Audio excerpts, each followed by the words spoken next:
colocar o computador aqui também.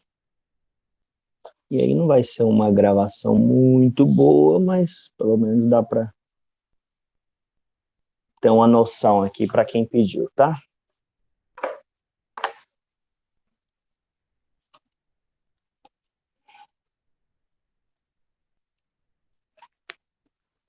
Mais ou menos aí, né? Tá. Então é isso. Então vamos lá. A primeira dessas forças é a chamada força elástica.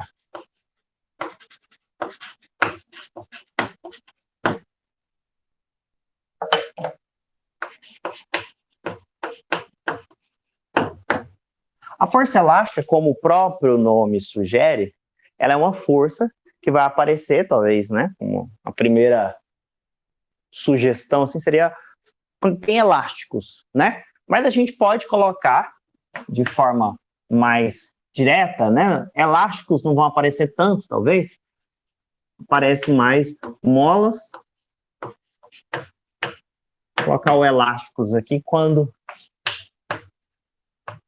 como segunda opção, né?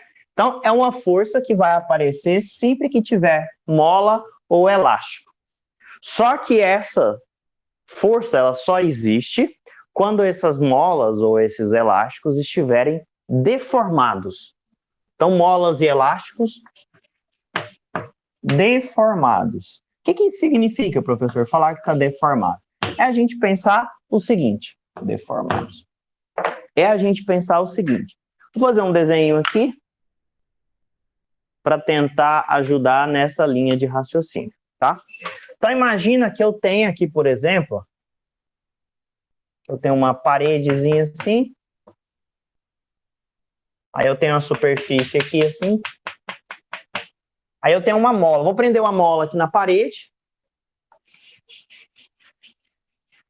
Aí aqui está a minha mola, né? Só que essa mola, ela está relaxada, ou seja, ela está no seu tamanho natural. Quando a gente fala que a mola está relaxada, significa que ela tem o seu tamanho natural, sem estar esticada, sem estar comprimida, né? Isso é que vai dar origem à deformação, justamente quando você esticar ou quando você comprimir a mola. A mola relaxada, ela não exerce força elástica. Agora, se eu pegar essa mola e esticar, né? Então, isso aqui, a mola está no tamanho natural. Aí eu pego essa mesma mola, eu vou pensar aqui numa outra situação, aqui na sequência, vamos pensar assim,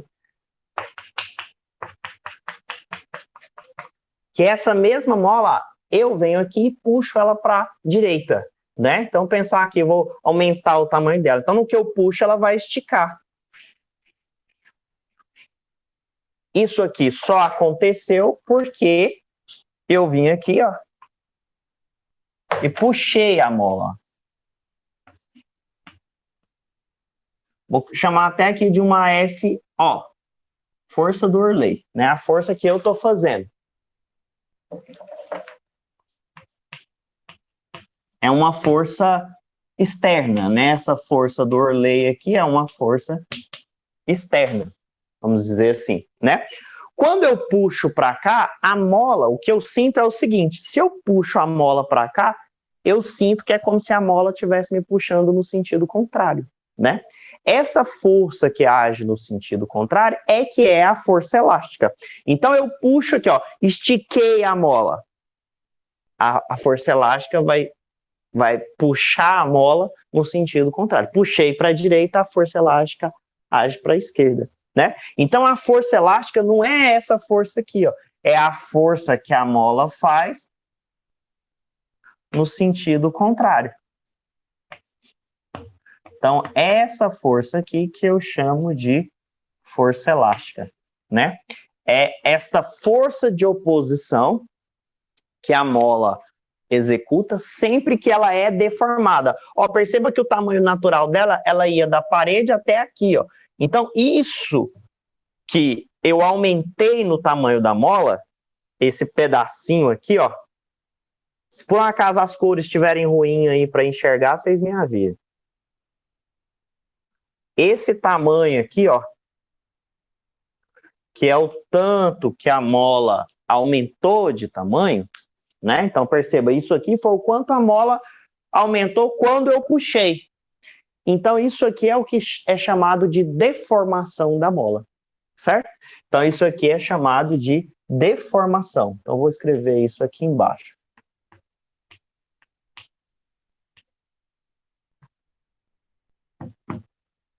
Ela é a deformação. Essa deformação pode ser o tanto que a mola aumenta de tamanho, se eu puxo para cá, mas se eu tivesse feito o caminho contrário, eu tivesse empurrado a mola para lá e criado uma deformação no sentido contrário, a força elástica, se eu empurro para a esquerda, a força elástica agiria para a direita. Mas eu também poderia criar uma deformação diminuindo a mola de tamanho. Então, quando eu falo de deformação, é o quanto a mola aumenta ou diminui, ok? Então, isso é o que eu chamo de deformação. Nesse sentido, então, como que a gente calcula a tal da força elástica? Muitas vezes chamado de FEL, né? Força elástica é a abreviação. A força elástica, ela é diretamente proporcional a essa deformação. O que se percebe é o seguinte, quando você vai esticando uma mola, quanto mais ela estica, mais força você tem que fazer para conseguir esticar mais um pouquinho, né? Por quê? Porque ela vai aumentando de acordo com a deformação, né? A força elástica, ela é proporcional à deformação. Se ela é proporcional, é porque o X vai aparecer aqui multiplicando. Só que tem que ter uma constante aqui multiplicativa. Então, essa constante é que a gente chama de K, que é a constante elástica da mola. Isso aqui acontece, vou dar uma explicação rápida, né? Acontece porque quando você verifica experimentalmente a relação da força elástica com a deformação, isso é totalmente possível de fazer no laboratório, das experiências mais simples que a gente tem, né? Se eu jogo lá, vou fazendo forças diferentes, vou relacionando a força elástica com o X. O que eu verifico é que a relação entre a força elástica e a deformação X, ela tem um comportamento que é uma reta que começa na origem, né? Então, de acordo com que eu vou pegando aqui os valores de X correspondentes, eu vou vendo que a força cresce linearmente, né? Então, essa relação aqui, ó, que é uma equação do primeiro grau, que começa aqui na origem, me dá uma equação desse tipo, né? Então, esse K representa o que a gente chama de constante elástica da mola. Ele vai me dizer, basicamente, o quanto essa mola é resistente, né? Quanto maior for o K, significa que eu preciso fazer uma força muito grande para produzir uma pequena deformação. Por exemplo, uma mola de amortecedor de carro tem um valor de K enorme. Você precisa ter uma força muito grande para produzir a deformação ali de alguns centímetros. Agora, se eu pegar, por exemplo, sabe aquelas espirais de caderno, né? Aquelas espirais de encadernação, quando você faz uma encadernação lá na fotocopiadora e tal, aquela mola, qualquer força que você faz, você consegue dobrar ela de tamanho, né? Você consegue comprimir ela. Então, é uma mola que tem uma constante elástica muito pequena, né? Então, esse K vai me dizer se a mola é resistente à deformação, se ela é muito ou pouco resistente à deformação. Vamos pensar assim, tá? Então, essa aqui, ó, a força elástica, da mesma forma que o peso, ela tem uma equação prontinha para eu calcular. Como é que eu vou calcular a força elástica? K vezes X. A constante elástica vezes a deformação, né? Como eu já coloquei aqui deformação, FEL é força elástica, né? Acho que fica óbvio. Eu vou colocar aqui só o K, que é chamado de constante elástica da mola. E ela tem como unidade, a unidade no SI, né? É newtons por metro. Porque lembra que força, a gente usa newtons, né? Eu já usei lá para peso, por exemplo, falei que era dado em newtons. né? Normal, tração, tudo newtons, né? Então, aqui é newtons, e o x é um comprimento, é um tamanho, né? O quanto a mola vai aumentar, o quanto ela vai diminuir. Lembra que não é o tamanho da mola, né? É o tamanho, é o quanto a mola vai deformar, né? Lembra que é a deformação, é o quanto ela aumenta ou o quanto ela diminui de tamanho, ok? Então, aqui é metros, aqui é newtons, então na hora que eu isolo K, o X passa dividindo, então fica newtons por metro. Basicamente, quando você olha para a unidade, né, do K, tem lá, por exemplo, 1000 newtons por metro. Significa que, o que significa essa unidade? Que a mola, ela precisa receber uma força de 1000 newtons para ela deformar, seja aumentar ou diminuir de tamanho, 1 metro, né? Então, é sempre uma relação de quanto de força eu tenho que fazer para produzir uma certa deformação. Ok? Então, força elástica vai aparecer sempre que tiver mola, tiver elástico, né? Por exemplo, no caso do bub jump lá, né? Quem já viu aquele, né? O pessoal pula, né? Aquela corda que estica, é uma espécie de um grande elástico. O que tem lá é um grande elástico, né? Então, ali o que está atuando é força elástica, ok? Seja no amortecedor que às vezes eles colocam no solado do tênis, né? Mesmo se às vezes não tiver um amortecedor propriamente dito, em geral o material que está no solado, ele tem uma certa elasticidade, justamente para produzir um certo amortecimento, para você não sofrer tanto impacto quando você tiver, quando você saltar, quando você correr, por exemplo. Né? Então, são várias as situações cotidianas, digamos assim. O bump jump talvez não seja tão cotidiano, né? Eu mesmo nunca nem vi um, né? Ao vivo, né? Só pela televisão. Então, mas se eu penso no amortecedor do carro, se eu penso, por exemplo, num arco e flecha, né? Ou qualquer coisa que trabalha com o mesmo princípio, né? O que está atuando ali é a força elástica, né? Seja, né, em qualquer situação que eu ver uma mola sendo deformada ou um elástico sendo deformado, aumentando ou diminuindo de tamanho, a força elástica vai estar presente e sempre calculada por essa relação, né? K vezes X. O que é importante é sempre entender também o seguinte: a mola, ela estica para um lado, a força elástica ela sempre age no sentido contrário. Quando você puxa uma mola, ela sempre quer trazer de volta para a posição natural. Então, ela quer puxar no sentido contrário. Então, tem que lembrar sempre disso. Aqui eu puxei para a direita, a força elástica agiu para a esquerda, né? Se eu tivesse empurrado a mola para a esquerda, a força elástica agiria para a direita, tá bom?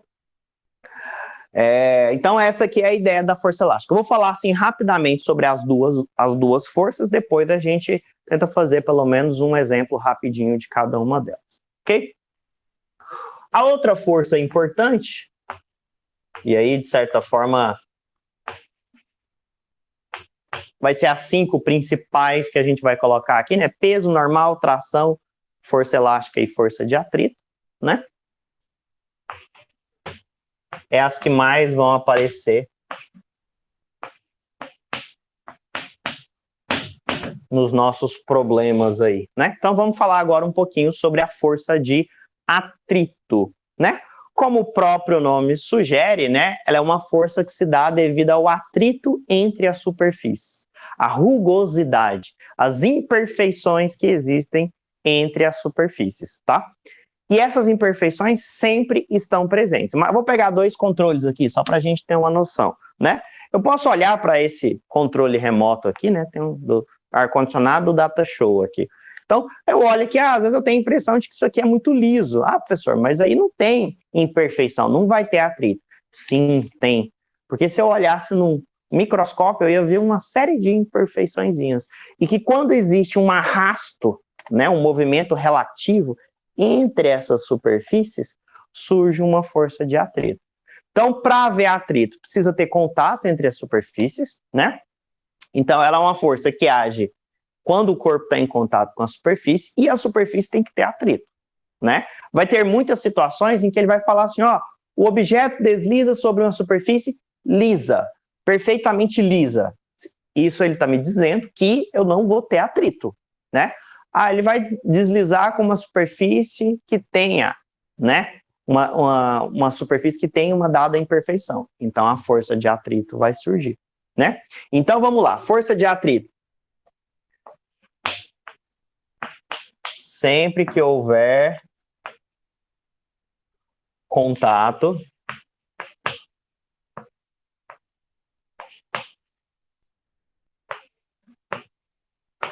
com uma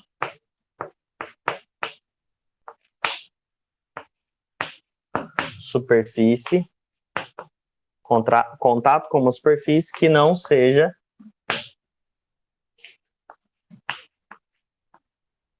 lisa. Falar lisa é porque lisa é a idealização, né? Uma superfície sem atrito seria uma situação ideal para simplificar o problema, né? A gente tem muito isso, né? Desprezar a resistência do ar, superfície sem atrito, são simplificações que a gente vai colocando, né? Ah, eu quero analisar certos detalhes, né? Então eu desprezo o outro, porque senão, se eu for analisar tudo que está presente, às vezes fica muito complicado a resolução de um dado problema, né? Então, faltou um que aqui, né? Sempre que houver contato com uma superfície que não seja lisa, né? Então tem que ser uma superfície que tenha atrito, né? Sempre atua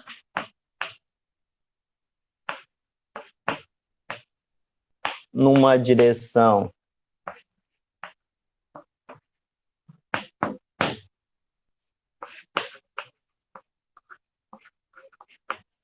paralela à superfície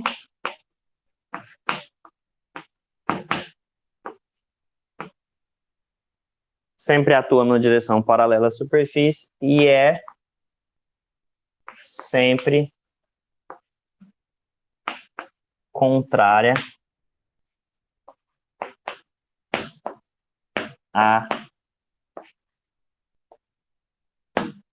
tendência de movimento.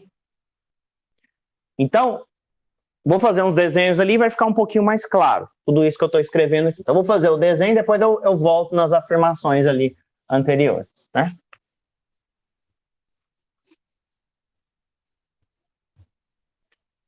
Então, vou imaginar agora aqui uma superfície. Vou colocar um objeto aqui sobre essa superfície. Eu sei que sobre esse objeto haja o peso, né? Porque ele tem massa, haja normal, que ele está em contato com a superfície. Só que meu objetivo não é olhar para essas forças por enquanto. Então, eu vou fazer o seguinte, vou imaginar que eu, né, vou exercer aqui uma força externa, F. Nessa é a força externa. De novo, aqui a força do Orley, né?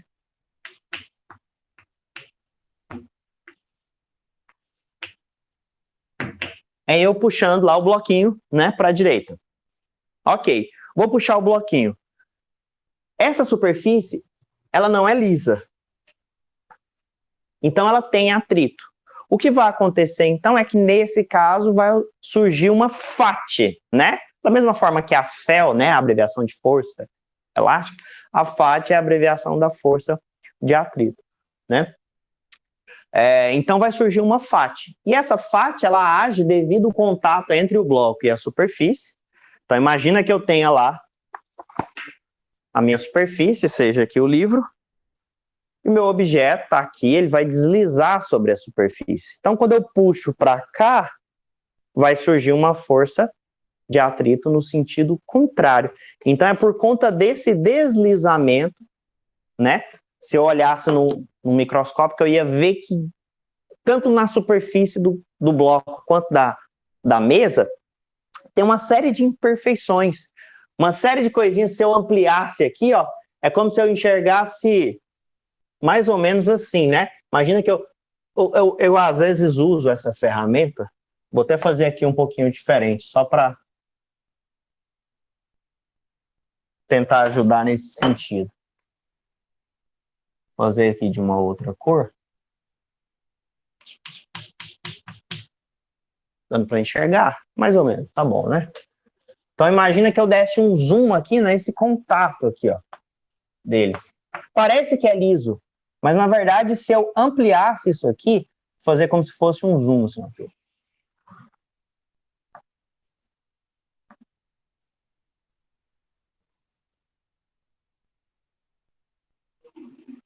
Imagina que isso aqui fosse a lente da minha lupa que eu estou enxergando aquilo lá. Quando eu pego aqui a parte do bloco, eu vejo que o bloco está cheio de coisinhas assim. O bloco é o rosa.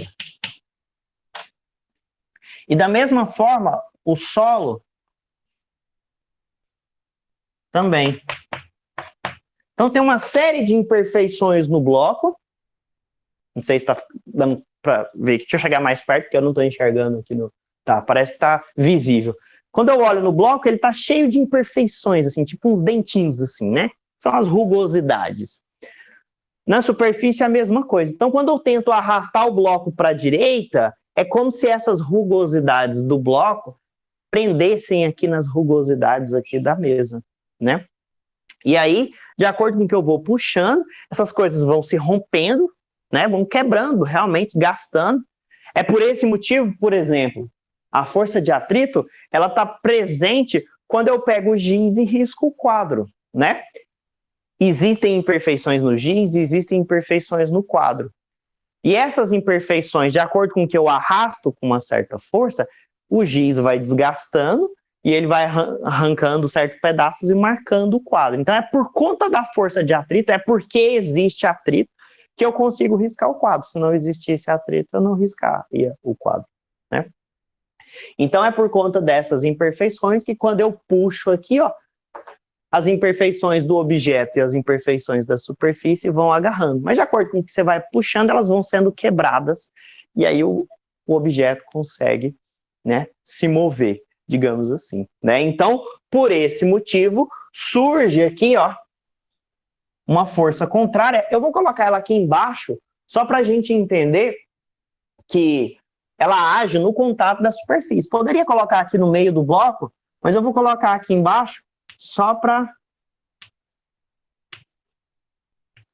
Não sei se com essa cor aqui tá dando para enxergar. Se não estiver dando para enxergar, vocês me avisem, por favor, tá? Então aqui eu tenho uma força de atrito que age devido a esse contato. Como que essa força é calculada? Isso aí foram experiências, da mesma forma que a força elástica, eu até nem comentei aqui, não dei nome aos bois, né?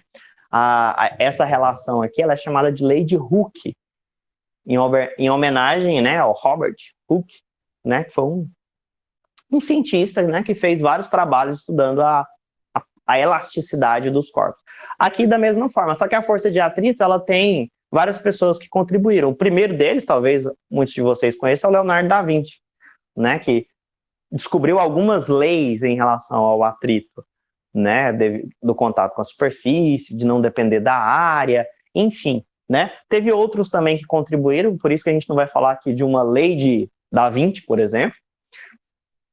A gente vai só colocar uma relação aqui que é a maneira que a gente usa para calcular a força de atrito, né? A força de atrito, ela sempre vai depender da normal. Ou seja, quanto maior for a normal, quanto maior o objeto tiver em contato com a superfície, lembra que a normal é a força da superfície no objeto. É a força de contato entre os dois, né? Então, se esse contato de alguma forma for aumentado, né? É como se eu... Imagina que, sei lá, eu coloco um outro bloco aqui, alguém vem aqui e senta aqui em cima desse bloco. O que vai acontecer? Vai aumentar a normal. É como se esses dentinhos aqui, ó, essas imperfeições, elas agarrassem mais, assim. E aí, nesse sentido, aumentando a normal, o atrito, né? Se elas estão mais agarradas aqui, o atrito também vai ser maior, né? Então, ele depende da normal, só que ele depende de um outro fator aqui, ó, que eu vou escrever primeiro e falar depois, né? Que é o μ, que a gente chama de coeficiente de atrito, né? Então, a força de atrito é o μ vezes a normal, né? O μ é chamado de coeficiente de atrito. E o N é a força normal, que é aquela que a gente já falou um pouquinho sobre ela na última aula. Né? Então, o coeficiente de atrito e a normal. Ó, aqui tem um detalhe curioso quando a gente olha para a questão das unidades. Força de atrito é uma força, vai ser medida em newtons. Força normal é outra força, também medida em newtons. Nesse sentido, o μ, ele vai ser uma força dividido por outra força. Uma coisa que tem unidade de newton dividido por outra coisa que tem unidade de newton. Ou seja, as unidades simplificam, e essa grandeza aqui, o coeficiente de atrito, ela é uma grandeza que a gente chama de adimensional. Ou seja, ela não tem dimensão. Nessa aqui, sim, vocês vão esquecer, né, a questão de colocar a unidade, e realmente não vai ter unidade, porque ela é uma grandeza adimensional, tá? Pode até colocar a observação aqui, ó, que é... não possui unidade. Posso colocar assim.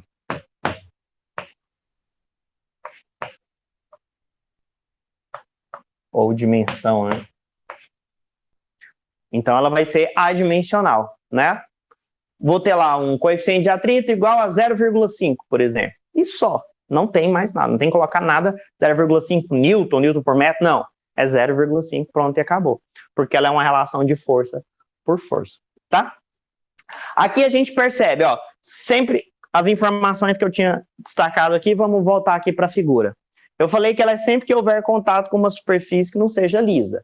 Então, tem que ter contato com a superfície não pode ser lisa. Objeto pendurado por um fio não vai ter atrito.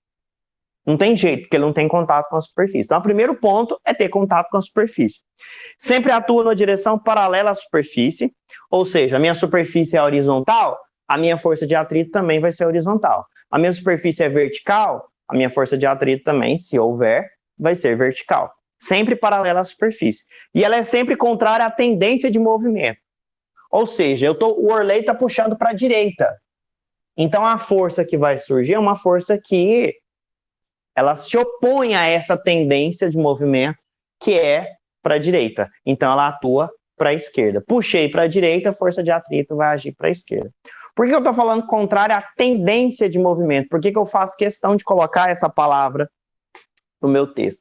É pelo seguinte, porque a força de atrito, né, eu até nem vou entrar tanto nesses detalhes, mas ela existe uma diferenciação entre força de atrito estática e força de atrito dinâmica. Como os próprios nomes sugerem, a força de atrito estático, ela age quando o corpo está parado, força de atrito dinâmico quando o corpo está em movimento. Como assim, professor? Você vai ter força de atrito com um objeto parado? Sim. Imagina que você vai tentar puxar um objeto que é muito pesado, né? Acaba que ele sendo muito pesado, faz ter uma normal, né? Num plano horizontal, a normal e o peso se equilibram, né? Então, um objeto pesado vai ter uma normal muito grande, consequentemente, se tiver atrito, vai ter uma força de atrito muito grande, porque a força de atrito depende da normal. Nesse sentido, se esse objeto é muito pesado, quando eu começo a puxar com uma força pequenininha, o que vai acontecer? Eu não consigo arrastar o objeto. Eu não consigo arrastar por quê? Porque a minha força não venceu a força de atrito estático. A força de atrito estático, ela tem um valor máximo, que aí a gente poderia calcular se eu conhecesse a normal e o μ estático, né? Então eu puxo, o objeto não se move. Aqui mesmo, do lado, eu tenho uns armários bem pesados. Se eu fizer uma força pequena, não vou mudar a posição aqui, porque senão ter que sofrer um pouco. Posso até fazer isso, não vai ser tão complicado, senão depois eu volto aqui. Então, ó, não vai aparecer só na gravação, mas aqui eu tenho uns armários, tá vendo? Se eu vier aqui e tentar puxar esses armários, se eu fizer uma força pequena, na verdade, se eu fizer toda a força que eu tenho, eu não vou conseguir puxar esses armários. Porque não tem jeito de pegar aqui. A gente até arrastou eles, mas a gente esvazia eles antes de arrastar. Então, se eu faço uma força aqui para tentar puxar esse armário, ele não sai do lugar. Por que ele não sai, apesar de eu estar fazendo uma força para cá? Então, tem uma força, um vetor para cá. Por que ele não se arrasta para cá? Porque eu não venci a força de atrito estático. Então, quando eu represento numa situação como essa, eu estou puxando na minha direção. Para onde vai atuar o atrito? No sentido contrário a essa tendência de movimento. Não existe movimento para cá, mas a tendência de movimento é, se eu puxo para cá, a tendência do objeto se mover seria nessa direção. Se ele não está se movendo, é justamente porque tem um atrito agindo no sentido contrário. Depois a gente vai estudar direitinho, com detalhe, as leis de Newton, né? Quais leis se aplicam. Aqui, no caso, seria a primeira lei, porque o objeto não se move. E é justamente isso que faz. Eu puxo para cá, eu tenho uma força no sentido contrário que vai equilibrar e manter o objeto em repouso, tá? Então, quando eu falo dessa tendência, é justamente isso. Se eu puxo para cá, vamos imaginar que seja a minha direita, a esquerda de vocês. Se eu puxo aqui para a minha para a esquerda, né, a força de atrito vai atuar lá para a direita, tá bom? Então, é nesse sentido que eu falo de tendência de movimento. E aí eu preciso entender que existe uma diferença entre atrito estático e atrito dinâmico, né? O atrito quando o objeto se move e o atrito quando o objeto está parado. Por quê? Pelo seguinte, se você usar a experiência, dando um foco aqui na minha mega testa, se você usar a experiência que provavelmente vocês já devem, né, já ter experimentado, por exemplo, vou empurrar um objeto que é muito pesado, sei lá, na casa de vocês você vai, deu o exemplo aqui do armário, mas você vai empurrar uma geladeira, sua mãe quer mudar os móveis de lugar, minha mãe tinha muito disso, né, de mês em mês ela trocava os móveis tudo de lugar, vem cá menina, ajudar a empurrar o móvel pro canto e tal, né, ou às vezes você tá num supermercado com um carrinho de compras assim muito cheio, né, hoje em dia não tá, né, a inflação tá muito alta, a gente quase não tá indo pro supermercado com um carrinho cheio, mas tudo bem. Então, assim, eu vou empurrar um objeto que é muito pesado. Em geral, quando você tenta começar, você não consegue. Muito pesado. Você faz mais força, aí você consegue colocar o objeto em movimento. Quando o objeto já está em movimento, parece que é mais fácil. Parece que ele flui de maneira... Você não precisa fazer tanta força quanto você fez no início. Isso acontece por quê? Porque o atrito estático, ele vai ser sempre maior do que o atrito dinâmico. O atrito associado, dinâmico ou cinético, às vezes aparece, agora que eu lembrei aqui também, às vezes aparece esse termo, né? Dinâmico ou cinético tem a ver com movimento.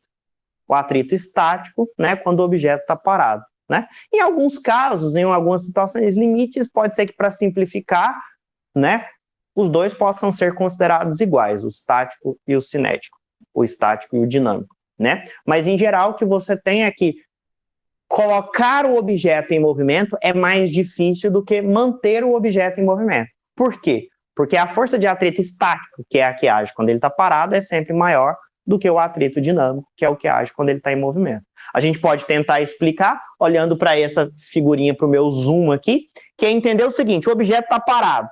Aí é como se essas imperfeições elas se agarrassem mais. Aí eu começo a puxar, eu começo a vencer, quebrar essas pequenas arestas que existem aqui, né? Uma vai batendo na outra e vai rompendo. Então, eu começo o movimento, quebrei as primeiras. Só que depois, quando o objeto começa a se mover, ele não tem tempo de encaixar. Então, ele só vai passando, né, nas próximas imperfeições. Então, essa quebra ela é um pouco mais simples, né? Então, um pouco mais fácil. Simples não, um pouco mais fácil. Então, por isso que a força que vai agir é uma força menor. Né? E isso tem a ver justamente com o valor que a gente coloca aqui. Em geral, são valores, né? Na maioria dos casos, né? Não é uma regra geral, mas assim, na grande maioria dos casos é sempre valores menores que 1, né? 0,5, 0,4, então é importante também saber fazer o cálculo com os números assim, tá? Vamos tentar rapidamente aqui vou tentar fazer uns exemplos, e aí a gente... pegar uns exemplos. Como são poucos problemas propostos, eu vou pegar problemas resolvidos, porque senão, igual no Força Elástica mesmo, só tem uma aqui proposto, né, na página 156. Então eu vou pegar um resolvido da página 155, só para a gente ter uma ideia rápida de como se aplica isso aqui. Se der tempo, eu faço até de força de atrito, tá? Se passar um pouquinho ali, acho que em 5 minutos eu faço cada exemplo. Passar um pouquinho, vocês não estressam, não. É só para a gente auxiliar vocês aí, né, nos estudos.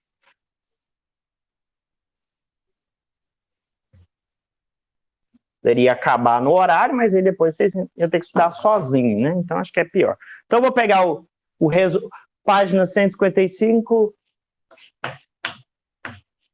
pegar aqui de força elástica primeiro. É o resolvido. Problema resolvido 2, né? O problema resolvido de número 2 diz o seguinte: uma mola mede 16 centímetros quando livremente pendurada por uma de suas extremidades. Se um bloco de 200 gramas de massa for pendurado em sua outra extremidade, a mola irá medir 20 centímetros. Qual a sua constante de elasticidade? Dado G igual a 10. Então vamos lá, o problema é assim, ó.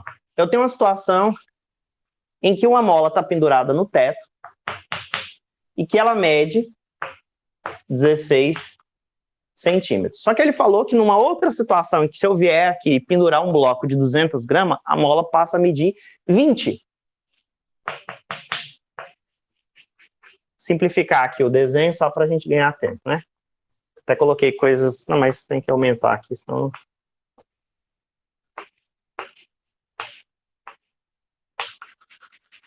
Então, aqui, ó, quando eu coloco esse objeto de 200 gramas, a mola passa a medir 20 centímetros, né? Por que que a mola esticou? Justamente porque passou aqui, ó, o objeto tem massa. Passou a atuar aqui uma força peso. Essa força peso que atua aqui, ó, é o equivalente naquela figura que eu tinha feito, né? Apaguei aqui. Aquela figura que eu fiz lá quando eu estiquei a mola é a força do Orley, né? A força que vai esticar a mola, nesse caso aqui, é o peso, é o objeto que está sendo pendurado aqui. Então, o objeto puxa para baixo, né? Tem o peso do objeto que faz puxar aqui para baixo. A mola estica. A mola esticou, ela aumentou de tamanho. Ela deformou quanto? Ó, ela tinha 16, passou para 20. Qual é a deformação da mola? A deformação da mola é de 4 centímetros. Então, é justamente a diferença entre essas duas coisas, né? Só que essa deformação, ela existe por quê? Porque o peso puxou para baixo. No momento em que o peso puxa para baixo, surge uma força elástica aqui para cima, ó. E o objeto fica em equilíbrio justamente porque essa força elástica vai ser igual ao peso. Opa, peraí. Então quer dizer que se eu conseguir calcular o peso, eu sei o valor da força elástica? Sim, o objeto está paradinho. A gente vai entender mais à frente isso com detalhes. O que eu tenho aqui é uma situação de equilíbrio. Pendurei o objeto, ele desceu, parou nessa posição, está equilibrado. Então essas forças aqui, elas em módulos são iguais, elas têm o mesmo valor numérico. Então se eu calcular o peso, e o peso eu tenho uma equaçãozinha pronta para calcular, m vezes g. Então, se eu calcular o peso vai ser a própria força elástica, né? O valor numérico. Então, quanto que vai ser o peso? Aí eu tenho que lembrar o seguinte, 200 gramas. A massa, ela não pode ser dada em gramas, ela tem que ser dada em quilogramas. Então, eu venho aqui e converto para quilogramas. Então, isso aqui vai dar 0,2 quilogramas, ok? 200 gramas, 0,2 quilogramas. Só dividir por 1000, né? Então, aqui vai ficar 0,2 vezes a gravidade, que é 10. Né? Ele me falou lá que é 10, mas é o que a gente usa normalmente. Então, 0,2 vezes 10, o peso é igual a 2 newtons, ok? Então, esse peso é a nossa força elástica, né? Então, se eu escrever aqui, ó, força elástica é igual a K vezes o X. Tentar fazer caber tudo aqui, vamos ver se vai dar certo. Podia ter aproveitado melhor o espaço ali, mas... Então, a força elástica, ela é o próprio peso, né? Então, foi o que eu coloquei uma setinha aqui, mas eu poderia ter escrito aqui simplesmente, né? Fica menos bagunçado, né? Então, a minha força elástica, ela vale 2 newtons. O K é a constante elástica da mola, é a constante de elasticidade da mola que ele coloca aí na pergunta, né? E quem é o X? É o quanto a mola aumentou de tamanho, que é o 4 centímetros. Eu só tenho que ter o seguinte cuidado. Se eu deixar aqui como 4 centímetros, a unidade que vai aparecer é newtons por centímetro, porque aqui é 2 newtons. Se eu colocar aqui 4 centímetros, a unidade do K vai ser newton por centímetro. Posso deixar assim? Posso, né? Só que eu prefiro deixar sempre no SI. Só que para passar para o SI, o 4 aqui, ó, tem que estar em metros. Então, ele vai ser 0,04 metros. Certo? Se deixou aqui 4, a minha resposta seria Newton por centímetro. Se eu colocar 0,04, a minha resposta vai estar no SI, Newton por metro, né? Então, é só passar o 0,04 dividindo, faço 2 dividido por 0,04. Isso é a mesma coisa que 200 por 4 dá 50, isso. Depois vocês façam, qualquer coisa, vocês façam as contas devagarzinho. Né? Então, a minha resposta é 50 newtons por metro. Se eu tivesse deixado em centímetros, daria meio newton por centímetro. 50 newtons por metro, meio newton por centímetro são equivalentes. Só que essa aqui é que é a unidade do SI, tá bom? Então, tem que ter muito cuidado, igual nesse problema aqui, teve 2 conversões que a gente teve que fazer, né? 200 gramas para quilograma, para manter a resposta no SI. Eu tive que passar o gramas para quilogramas e os centímetros para metro, certo? Muito cuidado com estas questões, tá bom? Se tiver alguma pergunta, vocês preparam aí no chat e me envia aí, por gentileza. Vou pegar aqui uma de força de atrito rapidinho também, só para a gente entender, né? Pegar a questão 1, página 159. Rapidinho, não vou enrolar vocês, não. Não vou enrolar muito, né? Vou enrolar só um pouquinho.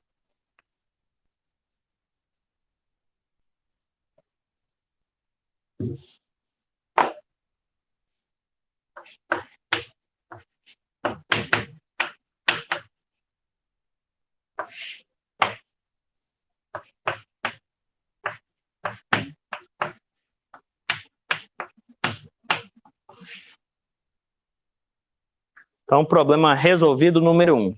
Um bloco de borracha de 200 gramas, de novo. Bom, não vai nem ter trabalho para converter, né? Está sobre uma superfície plana de concreto.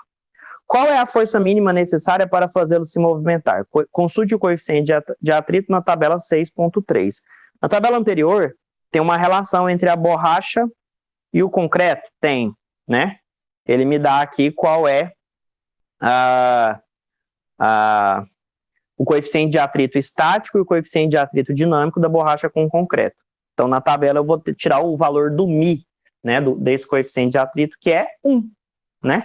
O μ estático é 1, o μ dinâmico é 0,8. Então, vamos lá. O bloco tem 200 gramas e ele quer saber qual que é a força mínima necessária para fazê-lo se movimentar, né? O que é essa força mínima necessária? Lembra daquilo que eu falei entre atrito estático e atrito dinâmico.